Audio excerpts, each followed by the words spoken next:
Hello, everyone, and welcome to Insight Unlocked, a podcast by the Business Research Company, where we explore the ideas, challenges, and strategic thinking shaping the world of market intelligence today. In this series, we learn directly from the leadership team at the Business Research Company, beginning our conversations with our very own COO, Abdul Wasay. And to start with, I would like to bring about a bit of perspective about what our COO brings to the table. And starting with that, Vasa brings in first-hand experience not only in concluding market research himself, but also in leading research teams, building scalable processes, and running the full operational engine behind high-quality research that we deliver. And that's something to think about. Through these conversations, we'll cover a range of topics from the evolving role of AI in research to the realities of how market intelligence actually supports better decisions today. So, Vase, very welcome to our podcast today. Thank you very much for having me. I'm excited to be here. Yes. All right. So, in today's episode, we will be addressing a question that most of us and many businesses are asking right now. The question is, can AI really replace secondary market research or market research in general? So, with the rapid rise of AI tools and promising instant insights and promising outputs from multiple AI tools that we're seeing right now, I say, and the growing excitement that we are acknowledging with the technology that is moving around. In our conversation, we would like to explore how AI has it added value, or has it just been, a say and go thing. Thereafter, we would also want to understand from you where human expertise becomes essential and why judgment or context still plays a critical role. All right, so moving ahead uh, with my first question to you, why is everyone suddenly asking whether AI can replace secondary market research? Is it because of the explosion of the tools? Is it because of the pressure that businesses are facing to move faster? Or what is the reason that you feel from your experience that people are saying this?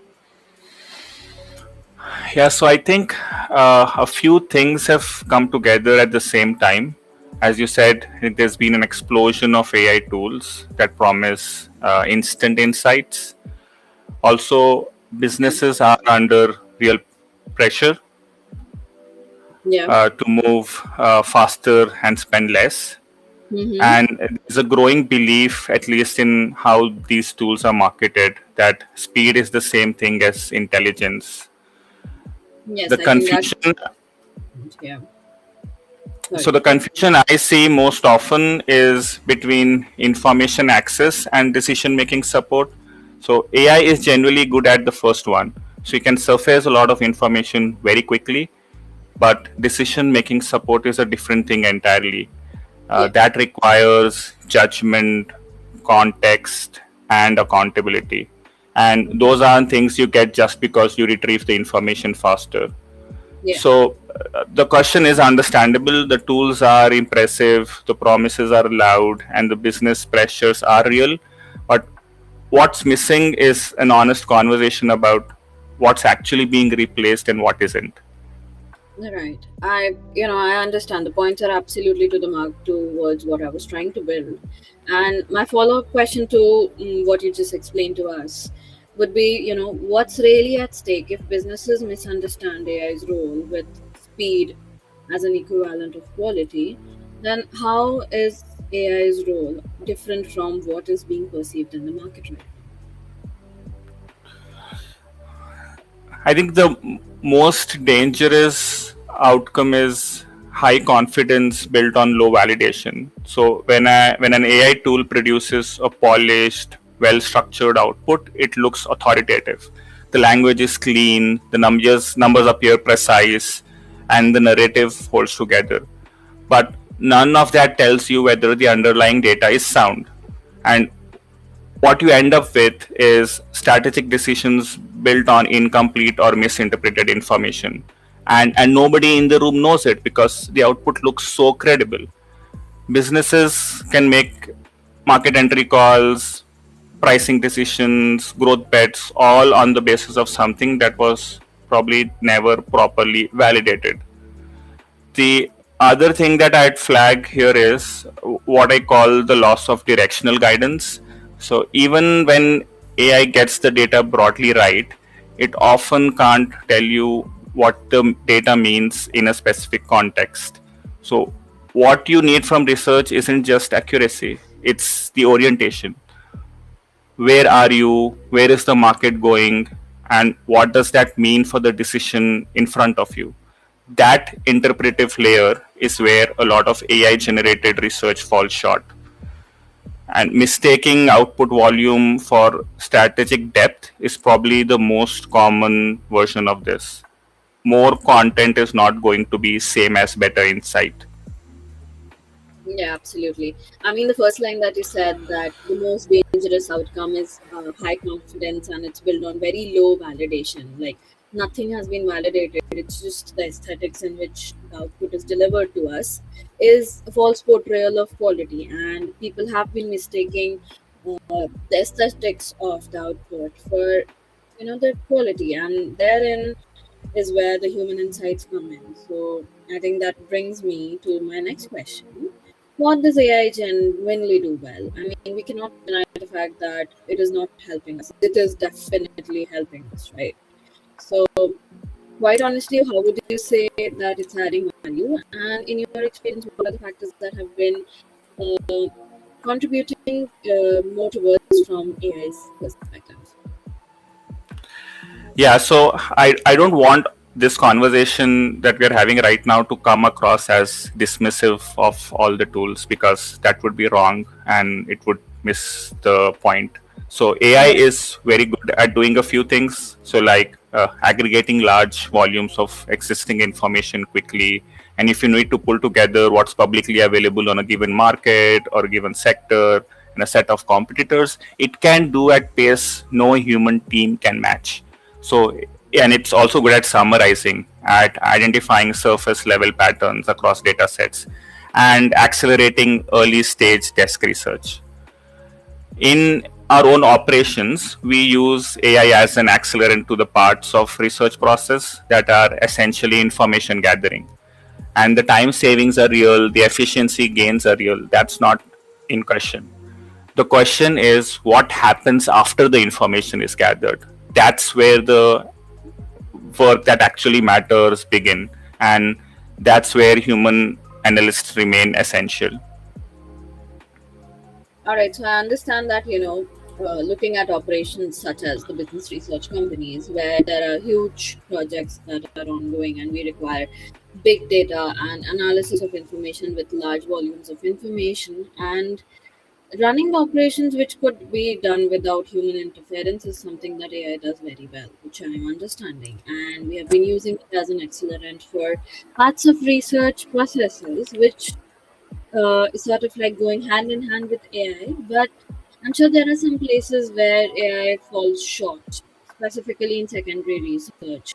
So could you help us out in understanding what are those aspects? Yeah, the biggest gap I feel is in contextual judgment. So AI cannot assess whether a source is credible or not, or whether it's relevant to the specific question being asked, or whether there is any specific intent behind how the data was published or framed. It basically processes what's there. It it can't evaluate whether what's there should be trusted. The second failure point is what I call confident wrongness. So AI tools produce fluent, authoritative sounding language regardless of whether the underlying information is accurate. There is no built-in uncertainty signal. So you get well-written paragraph about market dynamics that is factually incorrect or based on fabricated figures, and nothing in the output tells you that. And that's genuinely dangerous in research contexts. In market research, an analyst who isn't sure about something flags it, but AI by default doesn't do that at all. And the third issue is bias reinforcement. So if the prompt is leading in a particular direction, the output generally confirms that direction, even when the evidence doesn't support it. That solidifies incorrect assumptions faster than doing no research at all. Absolutely. I think that's something that I've also faced with just personal usage of AI and with work as well. So, something that you mentioned about bias reinforcement, I think that's one thing where it plays the role in our part itself. It gives you the answer or the output what we are looking for, and it does not give you a fair shot at understanding the problem or the problem statement. Rather, it gives you the answer that you're looking for. So I think that's where human judgment critically comes into play. So if you're looking about or just talking about secondary research, how would you say human judgment is critical first for secondary research with all of these tools coming? So, how I look at things is research is not just what the data says, it's what the data means, and that's not a small distinction. A good analyst would look at 4 or 5 different conflicting data points and then makes a call about which one to anchor to and why. They notice when something in the data does not fit with the industry logic. They ask, like, does this number make sense given what we know about how this sector actually operates? And they connect signals that don't obviously belong together and surface something useful from this combination. And that's the actual work. And it's the work that requires sector knowledge, intellectual honesty, and the ability to sit with ambiguity without collapsing it prematurely into false certainty. And the other thing is there is also an accountability dimension that I think generally gets overlooked. So when an analyst signs off on a conclusion, they are taking responsibility of it, and that matters. Clients aren't just buying data; they are buying a judgment they can define to their leadership, and that accountability chain has to be human because the decision we are feeding into are into humans. Yeah, I think that makes the most sense to me because without accountability, your research does not stand the point that you are reflecting. And from accountability's perspective, I would say anybody and everybody can, make up a bot or gather a list of prompts and make a report. So when we talk about syndicated market research reports specifically, let's say, or let's say, how do we define quality?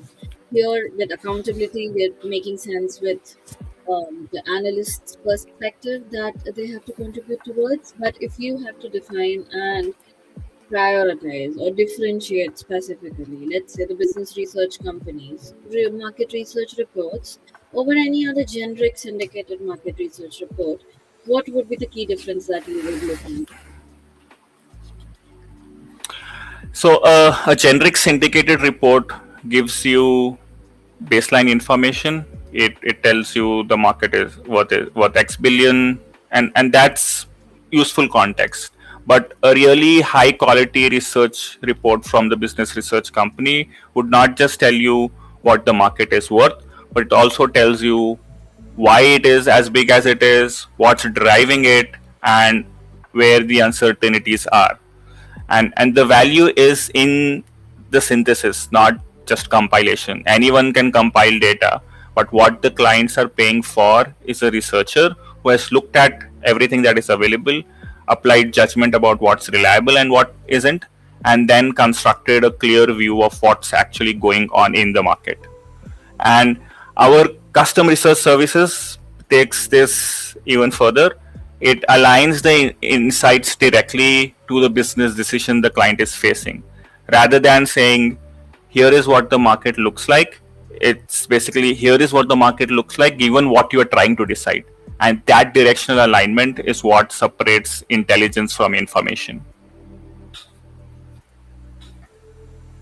Okay, so what I'm understanding over here is when you look at a report which has had been looked at by an analyst or a specialist within the industry, that's where you realize that, okay, there are unbiased decisions or strategies or the list of insights that you can look at without in looking at biased output from maybe an AI tool or a set of prompts or a bot which might be generic.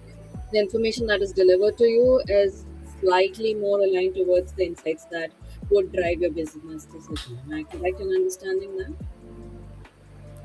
Yeah, exactly. So basically, our reports aligned with what the clients are looking for and Yeah, help them make business decisions, not just provide generic information about uh, how the the market is or how much is it worth, etc.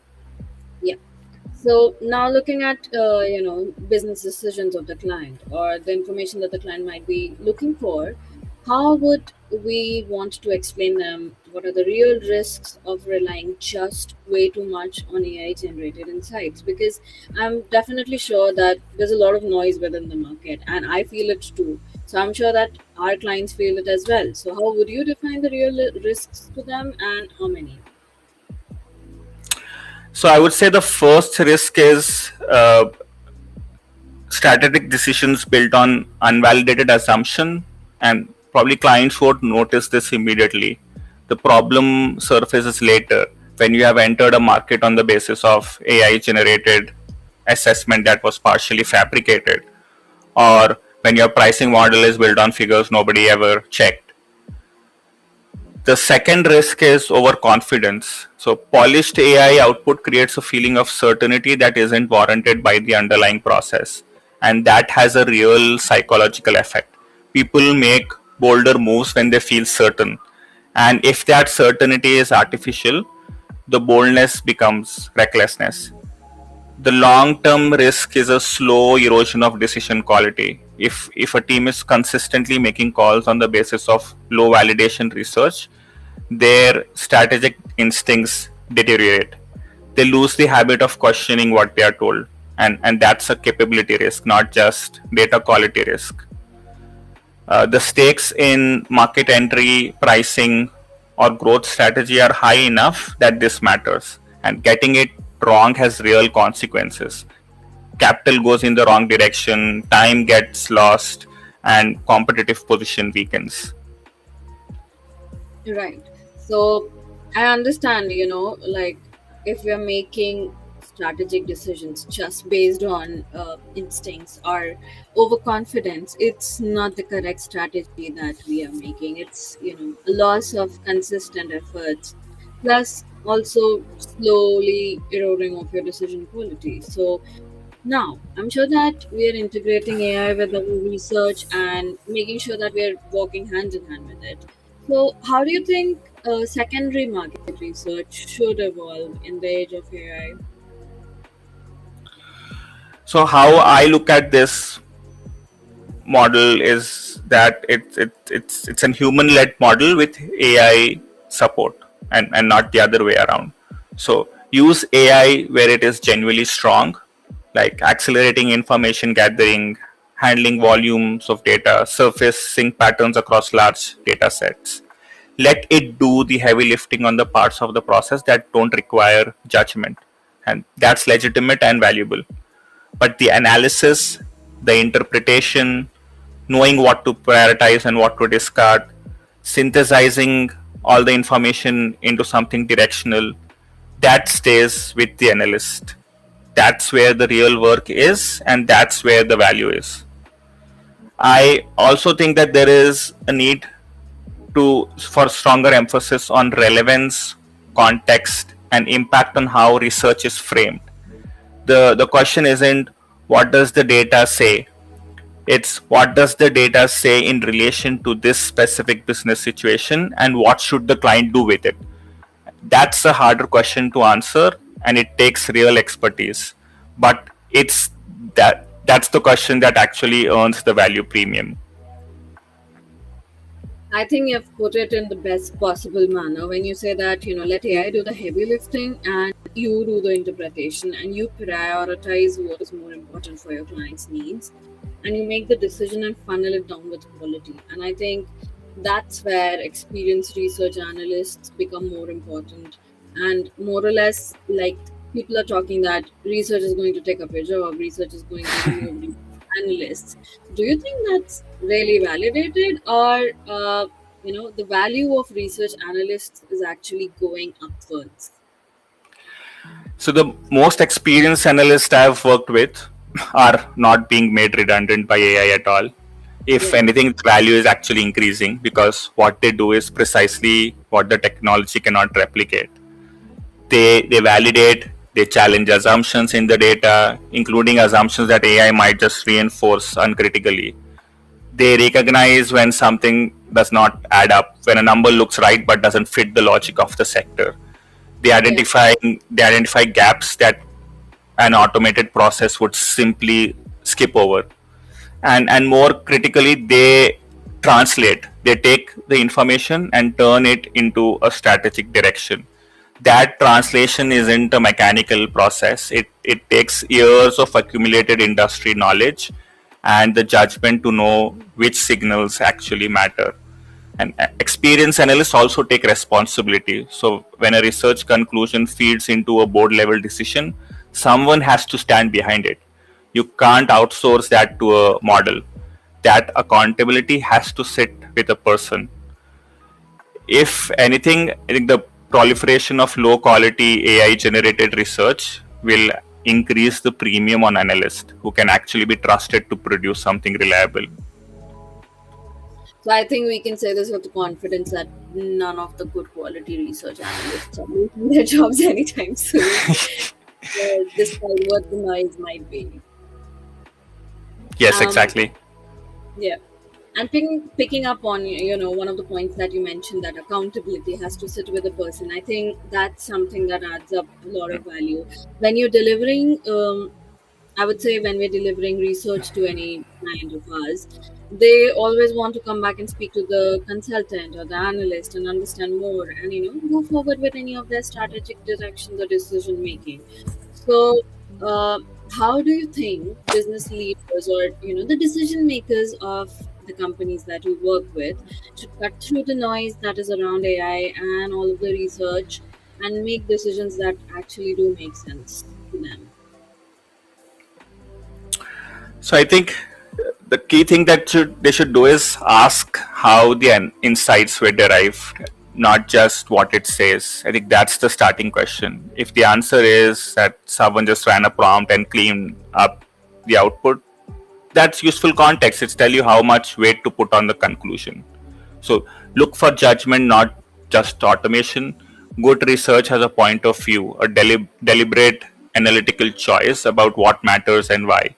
And if an output reads like a well structured summary of publicly available information, that's probably what it is. But it's a starting point, but not a conclusion. Uh, Decision making should be prioritized over speed. The pressure to move fast is understandable, but a fast answer built on shaky foundations isn't actually faster. It's deferred cost. The time you save at the research stage gets paid back with interest when the decision turns out to be based on something that was never validated. Yeah. And finally, I think educate yourself through credible, experience-led perspectives. Talk to people who have run research operations at scale and understand the difference between information and intelligence. The noise around AI in research is loud right now. The signal is harder to find, but I think it's worth looking for. Yeah, absolutely. Makes sense. I think, educating ourselves and making decisions that are built on credible, validated information and insights is something that we can definitely conclude from our podcast today.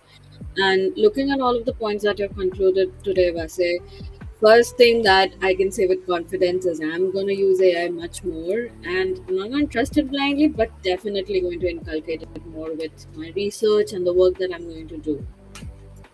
And that brings us to the end of our conversation today. And I would like to thank you so much for sharing your perspective and helping us unpack so many important questions, specifically whether we're losing our jobs or not. And your insights are very, very valuable. And the behind the scenes which you shared with the incredible, valuable insights of your personal judgment has really been value added to us. And thank you everyone for listening to Insight Unlocked. In this series, we'll continue to speak with the leaders of the business research company to explore ideas and challenges and how we shape the market today. If you enjoyed this episode, make sure to follow the series and stay tuned for more conversations where we cut through the noise and focus on what really drives better business decisions. Thank you. Thank you so much, Wasay. Thank you very much. Appreciate the time.